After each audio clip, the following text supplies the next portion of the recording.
கூட்டம் ஒன்று ஆட்சி செய்வதாக சொல்லி இங்கே ஆண்டு கொண்டிருக்கிறார்கள். இந்த திருட்டு கும்பல் எப்படி கமிஷன் போடுவது, எப்படி அடுத்தவன் சொத்தை ஆட்டே போடுவது, கொள்ளை அடிப்பது, கொலை செய்வது, அடுத்தவன் குடும்பத்தை நாசமாக்குவது, இந்த மாதிரி தீய செயலில் ஈடுபடுவது மட்டுமே இந்த திருட்டு கும்பலின் வேலை. இந்த திருட்டு கும்பலுக்கு ஓட்டு போட்டு ஜெயிக்க வைத்த மக்களுக்கு இப்பொழுது திமுக சார்பில் மிக அமோகமான ஆட்சி நடந்து கொண்டிருக்கிறது. மாதம் 1000 ரூபாய், மாதம் மாதம் மின்சார கட்டணம் எழுதுவது குறித்து மாதம் மாதம் கணக்கெடுப்போம் சொன்னாங்க. மாதம் மாதம் கணக்கெடுக்கல, ஒன்னும் கணக்கெடுக்கல. என்ன ஆச்சு? யூனிட்டுக்கு காசு கூடுதல். 1500 ரூபாய் கரண்ட் பில் கட்டிட்டு இருந்தவன் இப்ப எவ்வளவு கட்டுறேன் தெரியுமா? 3500 ரூபாய் கட்டுறேன். இந்த 3500 ரூபாய் கட்டுறதுல என்னாச்சு? தொழில் பாதிப்பு, நிர்வாகம் எல்லாமே கீழே போகுது. அடுத்து என்ன? எதிர்கட்சியா இருக்கும்போது, அதிமுக கட்சி இருக்கும்போது என்ன சொன்னாங்க? பால் விலையை உயர்த்தாதே, மின் கட்டணத்தை உயர்த்தாதே, வீட்டு முன்னாடி நின்று கருப்பு சட்டை போட்டுக்கிட்டு ஊரை ஏமாத்திக்கிட்டு கோஷம் போட வேண்டியது. இப்ப மின்சார கட்டணம் சாக்கடிக்கும் அளவுக்கு உயர்வு. எடப்பாடி ஆட்சி சரியில்லை. இப்போ ஆட்சி எப்படி இருக்கு? நக்கிக்கிட்டு இருக்கு. சீனி சக்கரை சித்தப்பா, சீட்ல எழுதி நக்கப்பா. நீங்க சொன்னது நான் சொல்லப்பா, நீங்க சொன்னதுதான் கூட்டத்துல. எப்படி சொன்னாரு? ஸ்டாலின் சொல்லக்கூடாது, ஏன்னா ராஜராஜா சோழன்ல ஜா வந்துருச்சான். அதை ஒரு முட்டாப்ப என்ன பண்ணிருக்கேன், ஜாவை எடுத்துட்டு சா போட்டிருக்கேன். அப்ப நீங்க என்ன செய்யணும்னா ஸ்டாலின் பேருதுல அதுல சாதான் சேர்க்கணும், ஸ்டாலின் அப்படி சேர்க்கணும். சாணி சொல்லுவோம்ல, அந்த ஸ்டாலின், அந்த சாணி தான் சேர்க்கணும். நீ ஏன் ஸ்டாலின் போடுற? அதை திருத்தின முட்டாப்பை இதையும் திருத்திருக்கணும். அப்ப எப்படி இருக்கு? ராஜராஜ சோழன் எப்படியோ இந்த நாட்டை ஆண்டுட்டு 1000 ஆண்டு நாட்டுக்கு போயிட்டாரு. இவங்க என்ன கண்டுபிடிக்கிறாங்கன்னா, அவர் இந்துவா இல்ல முஸ்லீமா இல்ல கிறிஸ்டினா இல்ல அவர் யாரு? ஏன்னா நாட்டுல எவ்வளவு பிரச்சனை இருக்கு. அவன் குடிபோதையில வண்டி ஓட்டிட்டு முட்டிக்கிட்டு சாகுறேன். இவ்வளவு பிரச்சனை இருக்கு. நாங்கள் ஆட்சிக்கு வந்தால் முதல் கையெழுத்து மது விலக்கை நாங்கள் ஒழிப்போம். எங்க ஒழிச்ச? இருக்க டாஸ்மார்க்கு கூட்டிகிட்டே போகுது. 80 ரூபாய்க்கு இருந்த கோட்டை இன்னைக்கு 130 ரூபாய்க்கு விற்கிது. எங்க ஒழிச்ச? இந்த வாரு என் தலைவர் இந்த வாரு கட்டிட்டு இருக்காரு. வாரு ராயில 125 ரூபாய் கூட்டிட்டான்னு சொல்லி இந்த வாரு கட்டிட்டு இருக்காரு. ஒரு தலைவா என்னாச்சு? உனக்கே வச்சுட்டாங்க கொலை. அந்த ஆளு 100 ரூபாய் சம்பாரிச்சு 80 ரூபாய்க்கு கோட்டு குடிச்சிருந்தாரு. இப்ப அதையும் சம்பாரிச்சு 130 ரூபாய்க்கு விட்டாங்க. 130 ரூபாய் கோட்டு வாங்க போனாங்க. 130 ரூபாய் கோட்டு முடிஞ்சு வச்சா 150 ரூபாய் கோட்டு தான் இருக்குன்னு சொல்றேன். ஆனா போக்கடா உங்க வீட்டுல இளவு அவன் போயிட்டு இருக்கேன். குடியாரனுக்கு பூரா பிரச்சனையா இருக்கீங்க. நீங்க காவல்துறை என்ன பண்றீங்க? குடிச்சிட்டு ஓட்டுறவனை பூரா பிடிக்கிறீங்க. 10,000 ரூபாய் ஃபைன் போடுறீங்க. இதுல என்ன புதுசா ஒரு சட்டம்? எப்படி குடிச்சிட்டு போறவனுக்கு 10,000 ஃபைனா? இப்ப நான் ஒரு டாக்ஸி வாடகைக்கு எடுக்கிறேன், வேக காப்பு வாடகைக்கு எடுக்கிறேன். அவன் டிரைவர் குடிச்சிருக்கான மோந்தா வாங்க முடியும்? இல்ல மோப்ப முடிக்கிற நாயை வச்சு கண்டுபிடிக்க முடியுமா? அவன் குடிச்சு வண்டி ஓட்டுறான், பின்னாடி நான் சவாரி ஓடுற பின்னாடி உட்கார்ந்துருக்கேன், எனக்கு 10,000 ஃபைனா. இது எப்படி இருக்கு? ஆஹா சூப்பரியா உங்க சட்டம். அடாடா லிப்ட் ஒருத்தனுக்கு ஏத்திட்டு போனாயா, அவனுக்கு 10,000 ஓட்டுவிட்டா. ஐயா லிப்ட் ஏத்திட்டு போனவருக்கு ஐயா நான் தங்க இளையா உள்ள இருந்து சாய்க்கிற போறதுக்காண்டி லிப்ட் கேட்டு எனக்கும் 10,000 போட்டு விட்டாயா. நான் தண்ணியை மடிக்கல, ஒண்ணு மடிக்கல, எனக்கு போட்டு விட்டாயா 10,000 சொல்றாயா. என்ன சட்டம் புரியும் உங்க சட்டம்? ஏயா இந்த கணேசு போயில கடை வச்சுட்டு அது போதை போயிடலாம். அது மிகப்பெரிய போதையா. இந்த கஞ்சா போட்டத்தை அவன் வச்சுக்கிட்டு சின்ன பையன் 15 வயசு பையன் குடிச்சுக்கிட்டு இருக்காங்க. அந்த கஞ்சா போட்டத்தை போதை இல்லை, அது போதை இல்லையா? இந்த சாராயம் விற்கிறிய, இந்த மதுவான விற்கிறிய டாஸ்மார்க், அது போதை இல்லையா? அதை போதையை போட்டுட்டு அவன் முட்டிட்டு சாகலையா? இந்த கணேசு போயிலையே, இந்த பான்பிராக்கு, இது மட்டும்தான் இங்க போதை பொருளா இருக்கா? நாங்கள் ஆட்சிக்கு வந்தால் எங்க அக்கா கனிமொழி அவங்க சொன்னாங்க, நாங்க ஆட்சிக்கு வந்தால் பத்தினி விரதம் இருப்போம். பத்தினி விரதம் இருந்து இந்த முதல் கையெழுத்து எங்க அண்ணன் போடுவாரு, ஸ்டாலின் போடுவாரு கையெழுத்து. என்ன போடுவாரு? இந்த வாரம் தலைவர் கொந்தளிக்கிறா அப்படி அவர் ரொம்ப பாதிக்கப்பட்டிருக்கு அப்படி திமுக ஆட்சியில என்ன செய்யறது வாங்க கொடுமைன்னு கோயிலுக்கு போனா அங்கே 2 கொடுமை என்னமோ ஆடிச்சா அந்த கதையா இருக்கு என்னமோ கட்டணுமா அவர் சொல்றாரு. இப்ப என்னன்னு கேட்டீங்கன்னா நம்ம வந்து களிமொழி அக்கா என்ன சொன்னாங்க, நாங்க ஆட்சிக்கு வந்தோடனே எங்க தலைவர் முதல்ல செய்யறது என்ன, மதுவிலக்கு கையெழுத்தான் போடுவாரு. அடுத்து என்ன செய்வாரு, நீட்டை விலக்கு செய்வார், எல்லாத்தையும் ரத்து பண்ணிடுவார்.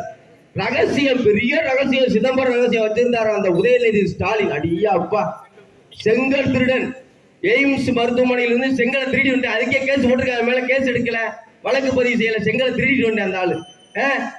இப்படிலாம் இருந்துட்டு இருக்கல, இந்த சாதாரண மக்கள், அன்றாட மக்கள், பால் விலை உயர்வு, பால் ஏழையில இருந்து பணக்கார வரைக்கும் அனைத்து பேரும் உபயோகிக்கக்கூடிய பொருள் ஒரு பால்.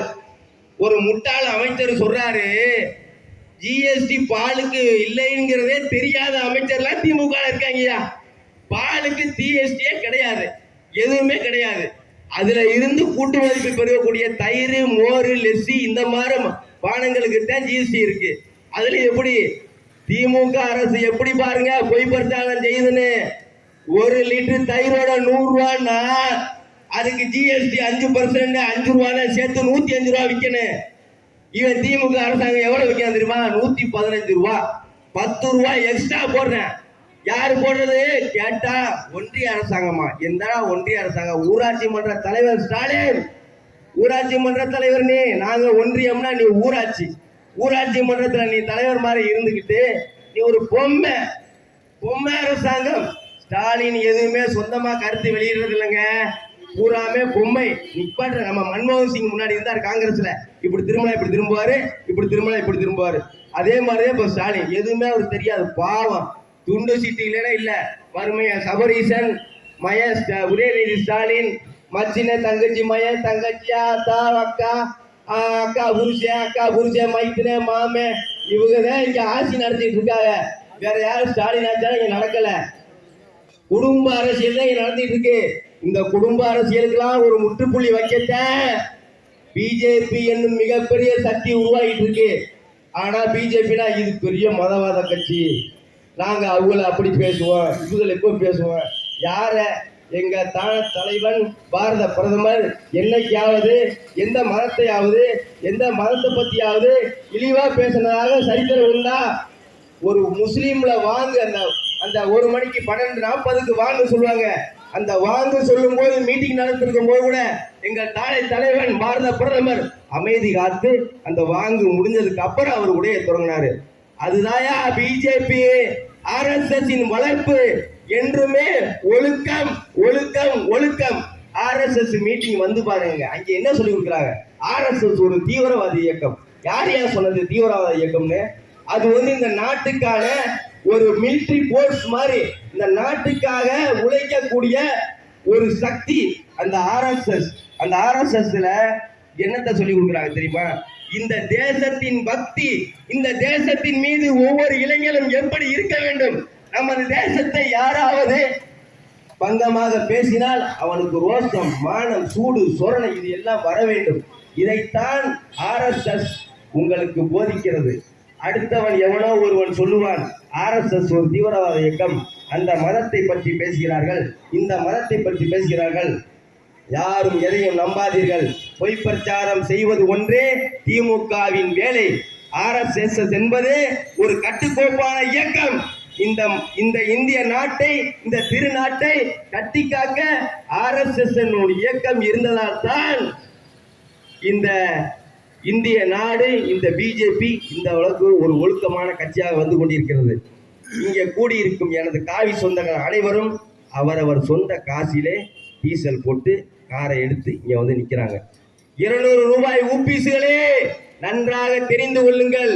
500 ரூபாயும் பிரியாணியும் இங்கு யாருக்கும் கொடுக்கப்படவில்லை. 200 ரூபாயும் கொடுக்கப்படவில்லை. ஊபிஸ்களே உடன் பிறப்புகளே நன்றாக தெரிந்து கொள்ளுங்கள். இந்த கட்சி சுயமாக வளர்ந்த கட்சி. இந்த கட்சி சுயம் சிவலிங்கம் எப்படி உருவாகிறதோ அதே போல உருவான கட்சி. இந்த நாட்டில், இந்திய திருநாட்டில் பெரும்பான்மையான இடங்களை பாரதிய ஜனதா கட்சி ஆண்டு கொண்டிருக்கிறது. இன்னும் 4-5 இடங்களை மட்டும்தான் குடிக்க வேண்டிய பாக்கி இருக்கிறது. அதில் தமிழ்நாடும் ஒன்று. கூடிய விரைவில் உங்கள் முகத்தில் திமுக திருடர்கள் முகத்தில் கரியை பூசி உங்களின் திருட்டுத்தனத்தை எல்லாத்தையும் வெளியே கொண்டு வந்து ஒவ்வொருத்தரா வெளியே கொண்டு போய் தாமரை மலரச் செய்யவில்லை என்றால் பாருங்கள். பாரத் மாதாக்கு G20 மாநாடு நடக்குது. இதுல யாரையா தலைமை தாங்க விட்டுருக்காங்க? இந்திய நாட்டின் பிரதமரை. எந்த நாட்டையா கூப்பிட்டுருக்காங்க? ஊரா கூட சொல்றேன், பிரதமர் நல்ல கோட்டு சூட்டு போட்டு ஊரா சுத்துறாரு. எதுக்கு சுத்துறாரு? உங்க நலனுக்காக சுத்துறாரு, இந்தியாவின் பெருமைக்காக சுத்துறாரு. வெளிநாடு போனவனுக்கு தெரியும் இந்தியாவின் அருமை. இந்தியாவின் பாஸ்போர்ட் வச்சிருக்கேன், வெளிநாடு போன தெரியும் இந்தியா பாஸ்போர்ட்டுக்கு எவ்வளவு பெரிய மரியாதை இருக்குன்னு. அது யாருக்கா உள்ளூர்ல இருக்க யாருக்கு தெரியும்? வெளிநாடு போய்பார், இந்தியாவின் பாஸ்போர்ட்டுக்கு எவ்வளவு மரியாதை கொடுக்கிறார் என்று. அப்பதான் தெரியும். காங்கிரஸ் ஆட்சியில நீ போயிருப்ப, அப்ப தெரியும் பாஸ்போர்ட்டுக்கு என்ன மதிப்புன்னு. என் தலைவன், பாரதத்தின் தலைவன், இந்த தேசத்தை காக்க வந்த தலைவன் மோடியின் ஆட்சியில உன்னோட பாஸ்போர்ட்டை கொண்டு காமி. இந்த உலகத்துல எந்த நாட்டிலையாவது நீ போய் காமி. நீ போ, டிராவல் பண்ணு, இந்தியா பாஸ்போர்ட்டா போயிட்டே இருக்கு. சலீட்டு, சலாம் அலைக்கும், மோடிஜி வாழ்க, போய்கிட்டே இருப்பேன்.